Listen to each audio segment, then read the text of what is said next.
And I began to think about situations and circumstances that you have in your life you wish you could unravel. Relationships that you've had in the past you wish you could unravel. Relationships that your children have had that you wish you could unravel. Choices that you've made that you wish you can unravel. Choices that your family has made that has affected the whole family that you wish you could unravel, but you can't unravel them. How many of you understand what I'm talking about? How many of you have made choices that you wish you could unravel?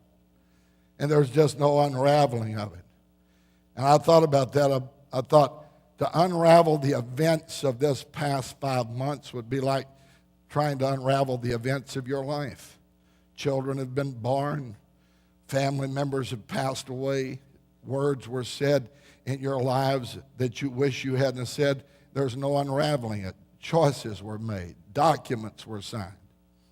In the middle of all of that, I began to think of how that I've learned from Paul a great lesson. Paul learned this. He said, I am not a prisoner of my circumstances. He said, I am not a prisoner of my circumstances. And furthermore, he goes on and he says, I'm able to look away from my circumstances. I'm able to look away from the immediate circumstance of my life and the events of my life. What was he talking about? He was in prison. And he said, I am able to look away from this. And here's how he concluded and dealt with it. He said, in looking away, I am a prisoner not of Caesar, but I am a prisoner of Jesus Christ. And this morning, I am a prisoner of circumstances in the natural. But those circumstances do not rule over me, and they do not rule over you. Everyone in this building is looking away to the throne and all of the circumstances that you find yourself in. The psalmist prayed this in Psalms 43, 143, verse 8. He said, teach me to do your will. Teach me to do your will. Psalms 143, verse 8. And let your good spirit guide me into the land of uprightness. Uprightness means a plain. It means a level country. Lead me into a level country.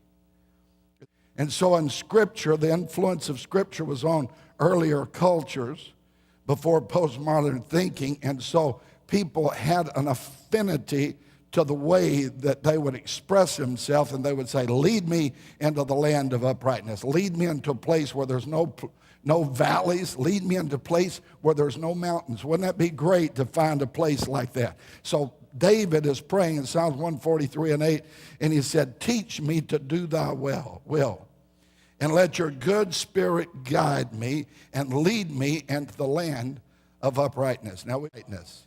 In the book of Colossians chapter 4, verse 12, it speaks about a guy named Epaphras.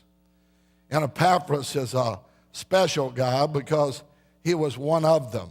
Everybody say he was one of them. He said, Epaphras, who is one of you, is praying that you would be perfect in the will of God. Now, the word perfect here is different than it is in other passages. The word perfect here is something special, and you'll want to write this down because this is great. It means to have an impartial love of the will of God. But this verse of Scripture is very self-explanatory. It's very easy to love the will of God partially.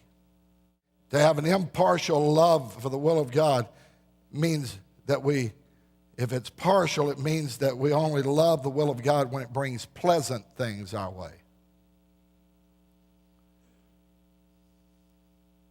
That's why they prayed for Paul, that Paul would have joy in all the will of God.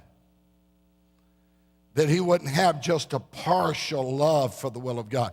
No matter what came Paul's way, that he would have an impartial love for the will of God. Partial love for the will of God means when life is easy to manage. It means when your children have made the right decisions. They've chosen the right mates. It means to have a an impartial love for the will of God when everybody around you is sailing in a different direction. But you know that you can't have a partial love for the will of God. You've got to be totally, completely sold out. Now, I have a goal before me this morning, and the goal before me is this: he that doeth the will of God abideth forever. Not the partial will of God. He that doeth the will of God abides forever. 1 Corinthians chapter 4 and verse 19. I want to read this to you. I'm reading out of the Amplified Bible. It says, and I like this, it says, "But I will come to you, and shortly, if the Lord is willing." Here's Paul writing. Why does he say, if the Lord is willing? He said, "I will come to you shortly if the Lord is willing." In other words, God's will and his will were not two separate things. He was surrendered totally to the impartial will of God for his life. I think that is the reason some people struggle and some don't. You can fare sumptuously. You can be tremendously blessed. And you can have an impartial love for the will of God. In other words, you don't want just what God gives you partially, but if it's bad or if it's good, you're still going to stand the test of time. Your love for the will of God is not going to change. That's what he means when I pray that you be perfect in all the will of God.